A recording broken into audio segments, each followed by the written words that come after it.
Hi, welcome to another bite-sized version of JeffTV. So we're continuing in the vein of talking about technique, and today we're going to do some technique, 3 different release types. And the information I've gleaned today is from an ancient manuscript originally created in about 1500 AD called Arab Archery. It was translated into English from the original Arabic, and the title, so Arab Archery is the modern title of the book, but the original title, but from this anonymous Arab archer, was Book on the Excellence of the Bow and Arrow. How cool is that?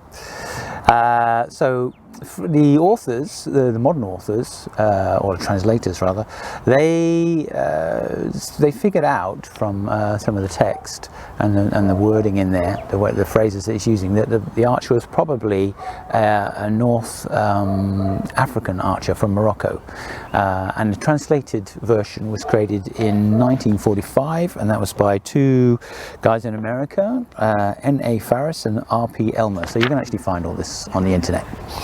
So there are 3 different release types that we're going to look at. The first one is called Sprung or Muhtalas. The second one is called Twisted or Mafruk, and the third is Outstretched or Mutamati. So we're going to do those now, and yeah, it's going to be fun. It's quite interesting actually, looking at these different release types. They're really we're not talking about like what you're doing, how you're holding the string.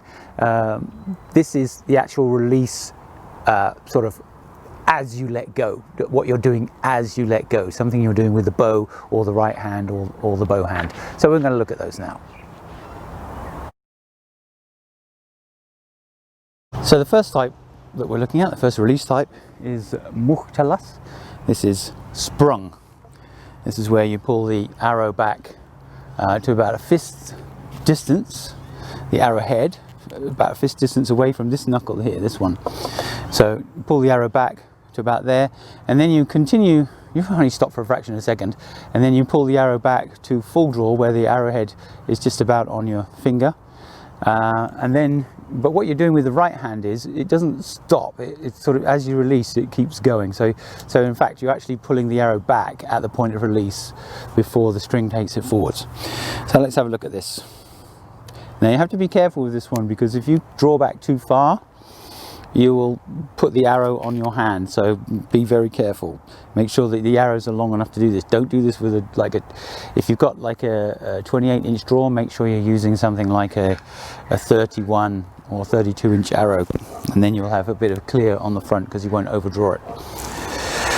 Right, so here we go. So we pull it back. So we pull it back to about there, and then you're going to continue pulling backwards. So let's watch that. I'll just get nice and central for you.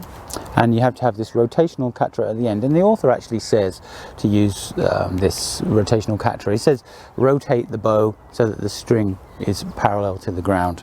That can only be rotational katra. That's the one from Asiatic Archery, this author from 1368, Teboya. Right, so here we go. One. It's fairly pleasant to shoot.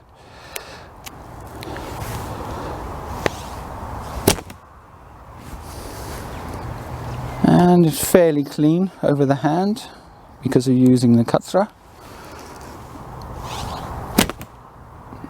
But it doesn't feel very well aimed to me. The aiming feels a little bit haphazard because you're sort of concentrating on a lot of things that are happening and trying not to overdraw, so your mind's not really totally on the target with this one. So not my favorite of the 3, but I could understand that you know, a quick fire, that would definitely work as quick fire, and it would make sure that you are actually, you know, pulling the thing to full draw and doing. It's actually a sort of the foothills of one of the third technique, Outstretched. Outstretched is the kind of full technique, I think, and this feels like a halfway house version. Anyway, we'll look at the second technique next.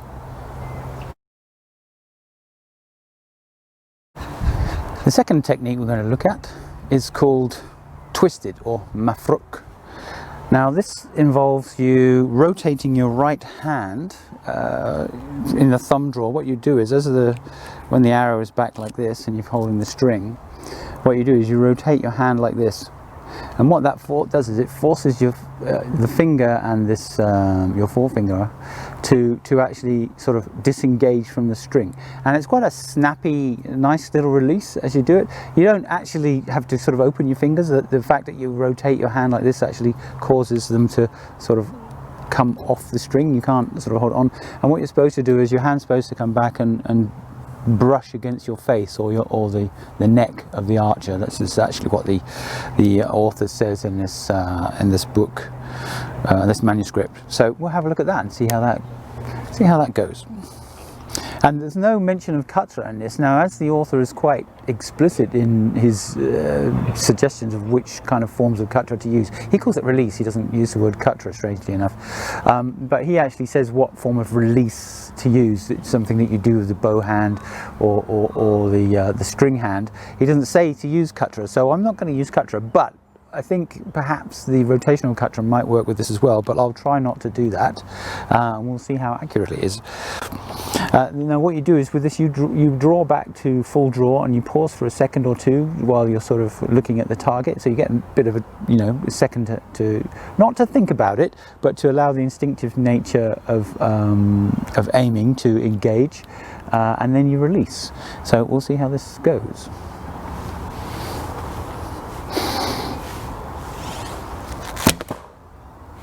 And it's quite smart. I quite like this one.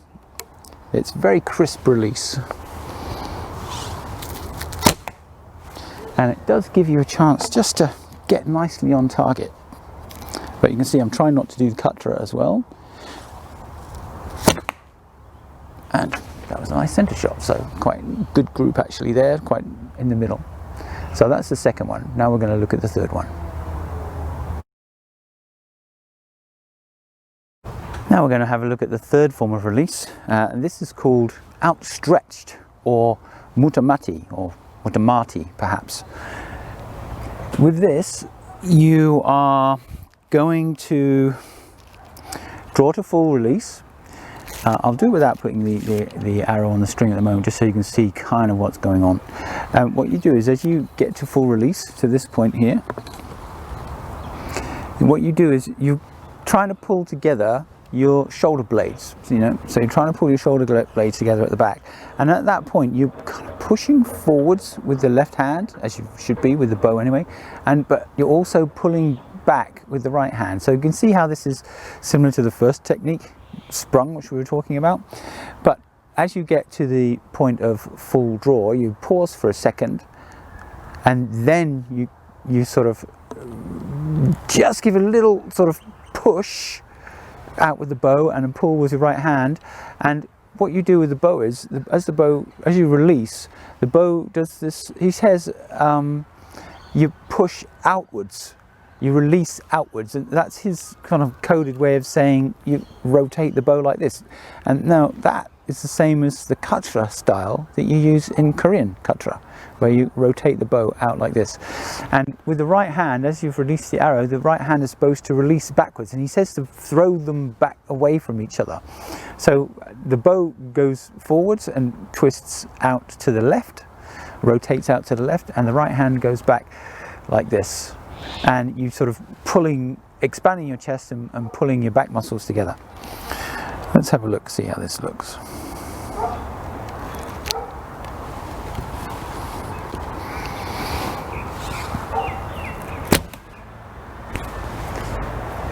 Now the thing I find with this form is it seems to be an exceptionally accurate way of shooting.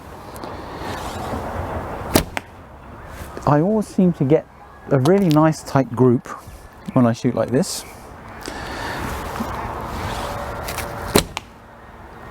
And yeah, it feels very natural. It's what it does in a way is, it's what you're naturally doing with the bow. Once you draw the string and you push with the left hand, you get to a point where you sort of almost want to go further.